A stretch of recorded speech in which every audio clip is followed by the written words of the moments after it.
El manejo del dolor en un proceso de rehabilitación es fundamental, es un factor clave. Por eso hoy te traigo una guía adecuada para su monitoreo.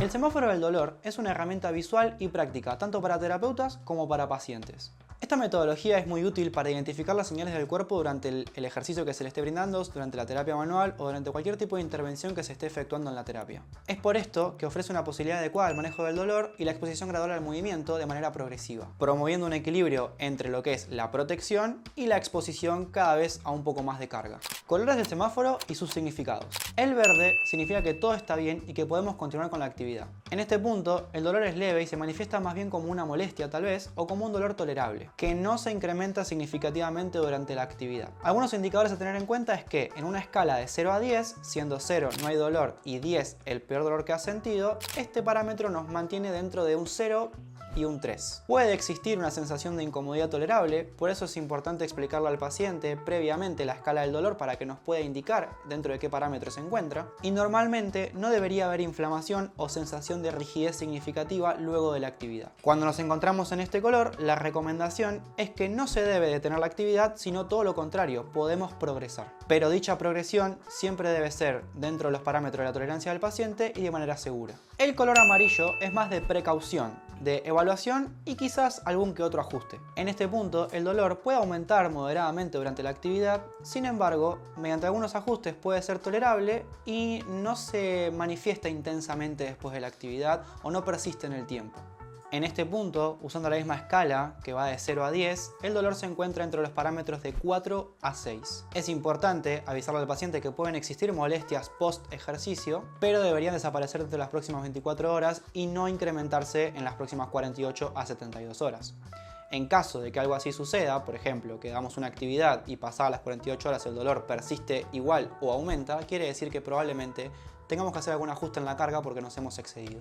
Puede existir una ligera sensación de rigidez o un poco de tensión, pero no tendría por qué haber señales de alarma. En esta parte de la escala, que va de 4 a 6, hay muchos grises. Es importante tener en cuenta cuando el dolor se encuentra en un 4, pero quizás más cerca del 3, o en casos donde estamos en un 6 pero ya llegando a un valor de 7. De acuerdo a los síntomas del paciente tendremos que hacer ajustes, como por ejemplo reducir la intensidad o la duración de la actividad, en caso de que sea necesario descansar y monitorear constantemente los síntomas. Si estos mejoran, es importante retomar la actividad siempre con precaución y con el mismo monitoreo, y mantener una comunicación constante entre terapeuta y paciente. Esa comunicación se gana a través del vínculo terapéutico y es fundamental para saber qué tipo de ajustes vamos a tener que hacer. Algo a tener en cuenta es que el color amarillo no significa que debamos detener la actividad o detener la terapia, para nada.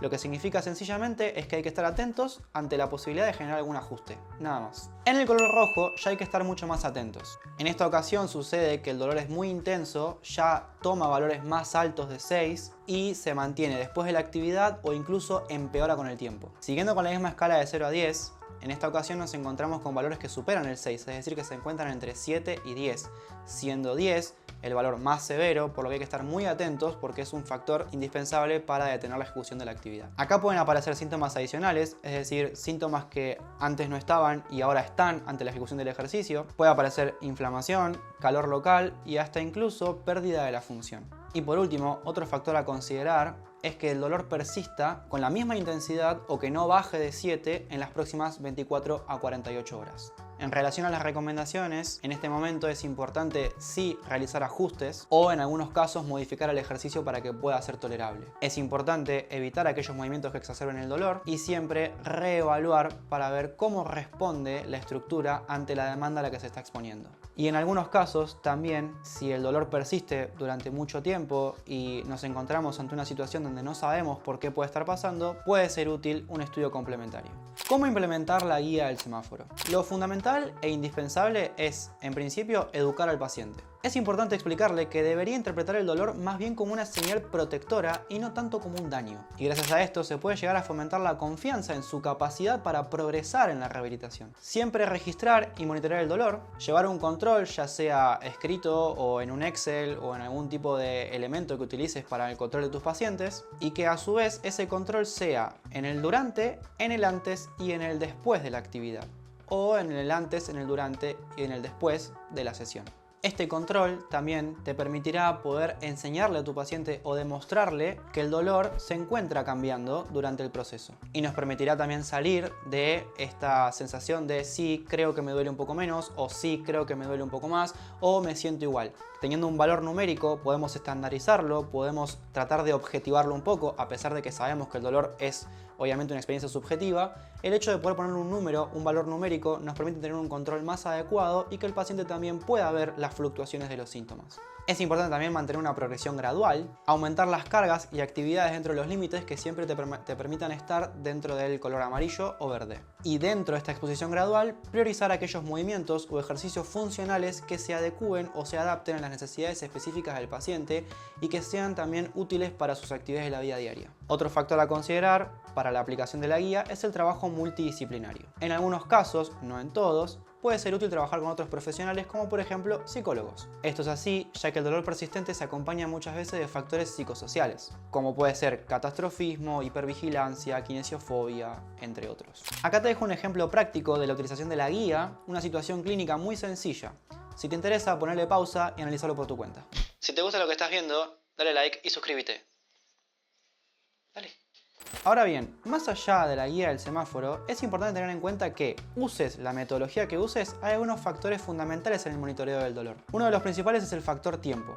Es importante la pregunta de ¿hace cuánto tiempo que tenés este dolor? También consultar cuándo fue el último episodio. Si existe un incremento del dolor post ejercicio, hora después o al día siguiente, y además se acompaña con cambios en la actividad o en la capacidad física, como por ejemplo dejar de hacer movimientos porque esos movimientos antes nos dolían y ahora sí, el hecho de generar modificaciones o ajustes dependerá obviamente de la intensidad del dolor, y aquí es donde cobra mucho sentido la guía del semáforo. Pero de lo que sí estamos seguros es que será necesaria una modificación de la actividad física. Lo que nos permite la guía o la escala del dolor es saber qué evaluar para poder valorar qué modificar y cuánto modificarlo. Por este motivo, también la pregunta que tenemos que hacer sí o sí es ¿cómo es el dolor? Luego de la respuesta sobre cómo es el dolor, nos direcciona automáticamente a una pregunta sobre si es necesario realmente hacer las modificaciones. Y esto depende exclusivamente de la intensidad del dolor. Es por esto que si el dolor es leve, es decir, color verde, no será necesario modificar. Incluso como mencioné anteriormente, en este punto es más adecuado progresar con la demanda o con la carga que detenerla. Ahora, si el dolor es moderado, o sea, amarillo, no hay que detener, pero la progresión debe ser tomada con pinzas y debe ser aún más gradual, es decir, de manera más paulatina, y se requiere un monitoreo constante evaluando que el dolor pase de ser moderado a leve y no moderado a intenso o grave. A pesar de que el amarillo sigue siendo seguro, es importante estar atentos a que este no se vuelva cada vez peor. Ahora, si el dolor es severo, o sea, rojo, la respuesta ante la pregunta es que sí o sí es necesario modificar. Ahora, ¿qué parámetros se pueden ajustar? Dependerá mucho del ejercicio y de la cualidad física que se esté trabajando. Pero por ejemplo, puede existir una reducción del volumen, es decir, disminuir la cantidad de series o repeticiones, bajar la intensidad del ejercicio, que eso puede ser menos peso o menos distancia dependiendo de la cualidad física, aumentar la pausa, que sería básicamente darle más descanso, y en algunos casos modificar el ejercicio o incluso puede ser útil reemplazarlo por otro. Durante el proceso de rehabilitación, como venimos viendo, siempre puede existir, ya sea en un ejercicio o en alguna actividad, la presencia de dolor. Y de acuerdo a las estrategias que vengo mencionando, a veces puede ser necesario una modificación del ejercicio o de la actividad. Sin embargo, es muy común que nos preguntemos, ¿qué modificamos? La realidad es que lo que vamos a modificar dependerá mucho de la evaluación que hagamos con el paciente. Pero te dejo a continuación algunas generalidades. El peso a mover. Cuando bajamos los kilos que el paciente tiene que mover, estamos reduciendo la carga de acuerdo a la tolerancia del mismo. Lo que estamos haciendo es buscar la carga que se adapte a ese paciente para que éste la pueda tolerar, sin generar un aumento de los síntomas o mismo sin que aparezcan los síntomas. También se puede modificar la velocidad. Esto se traduce en mover más despacio la carga, es decir, moverla de manera más gradual. Modificar la cantidad de repeticiones o la distancia. Por ejemplo, disminuir la cantidad de repeticiones por serie. Y si hablamos de distancia, se pueden disminuir los metros que tiene que recorrer en cada pasada. Bajar la exigencia del ejercicio. Manteniendo siempre el objetivo, se puede optar por múltiples variables. Cambiar a una variante más sencilla o más básica puede ayudar en la reducción del dolor y en el control del mismo. Y aumentar el descanso o la pausa. Modificar los descansos entre series o pasadas puede ser un factor clave. Cambiar la distribución del volumen, por ejemplo, pasar de hacer 5 series de 10 repeticiones a hacer quizás 10 repeticiones de 5, lo que permitiría duplicar el descanso. Y hasta incluso se puede modificar la frecuencia del ejercicio o en algunos casos la frecuencia semanal. El fin es que cualquiera de estas modificaciones en la dosis del ejercicio, actividad o movimiento que genera dolor coincida con una reducción del síntoma. Incluso es importante educar al paciente para que comprenda que aceptar el dolor es una parte fundamental del tratamiento. Además, esta aceptación también puede ser vista como un método de aprendizaje.